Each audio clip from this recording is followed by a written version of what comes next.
a story about an atheist who was once going for a walk through the woods. And as this atheist was going for a walk, he realized that something was coming up behind him. And he turned behind and he saw this bear started to chase him.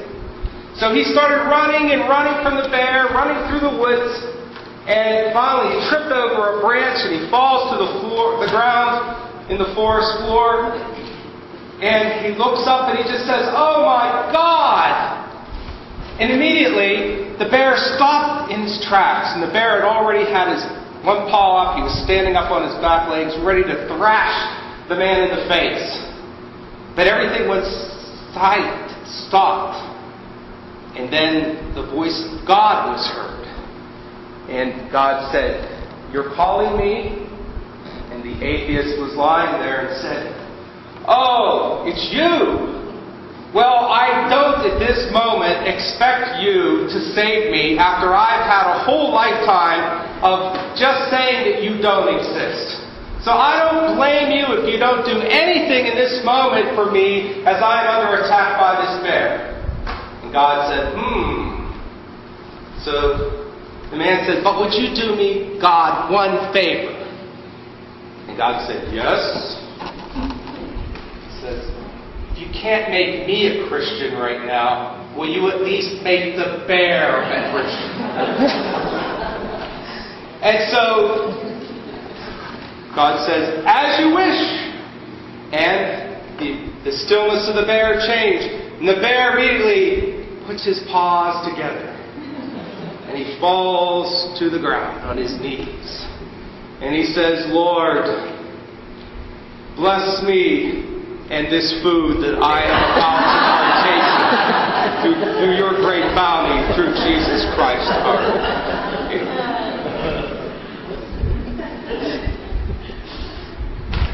The Scriptures say a lot to us today about faith and about how we have to come to the Lord in faith. And it is faith that leads us to healing. It's faith that tells us, in reality, there is no such thing as death.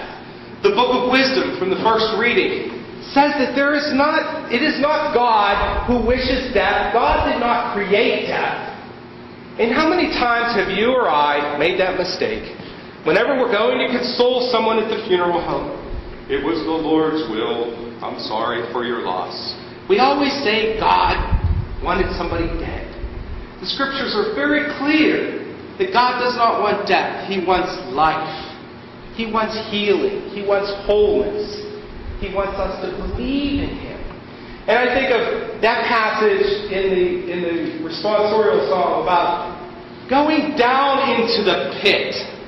There's two ways of looking at that, you know.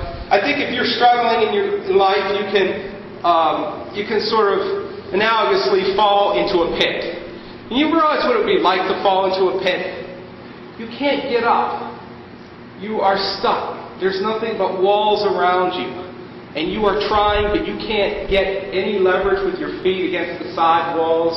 You are deep in this pit, and all you can see is the light above you. I think a lot of people feel that way in their times of sickness. They feel that they are caught in a pit. Lord, I can't get better. I can't get out of this moment in my life. I can't climb these walls. And I think that pit also resembles for us the grave. You know, we are going to fall. We are going to be put, all of us, one day into a pit, into the ground. And we are going to be done in this world. But I wanted to mention something about the words that Jesus says to the little girl, Talitha kum, which means arise. You look at that word. He says, get up. It's the same word used to describe the resurrection. You know, everybody thought the little girl was dead and everything, so Jesus performs this miracle of raising this girl from the dead. And when He says to us, arise, He's bringing us out of the pit. He's bringing us healing. He's bringing us forgiveness. He's bringing us strength. He's giving us life. So, but what is needed for all this to happen in our life is faith. We just have to trust that when we are in the pit, when we are suffering sickness or some form of tragedy in this life, that God will lift us from the pit in His time, according to His way. But He does not want us to be there. God does not desire that we give in to death. Because when He says the words Talitha kum, get up, arise, it sort of foreshadows what our future life is going to be in heaven. We are going to be alive. We're going to be changed, but we're not going to be dead. In heaven we will be alive. And He does not will us to be dead. What are the wages of sin according to the Scriptures? The wages of sin is death, the Scriptures say.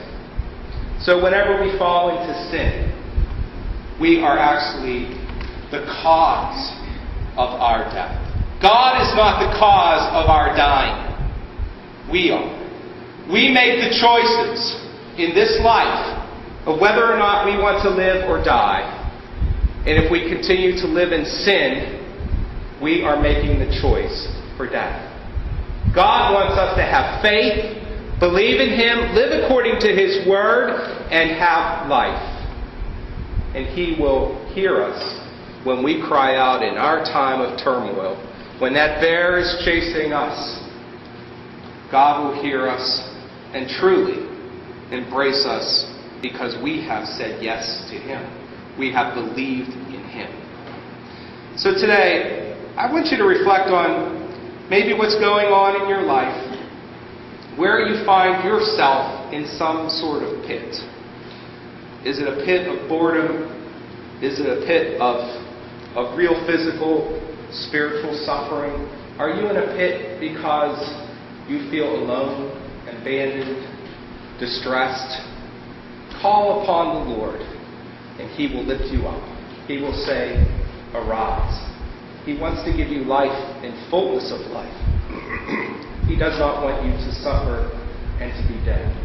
But I gotta say, it is in times of suffering that we can come to understand God's plan for us. It is in times of suffering that we can learn something about ourselves and about where we need to be.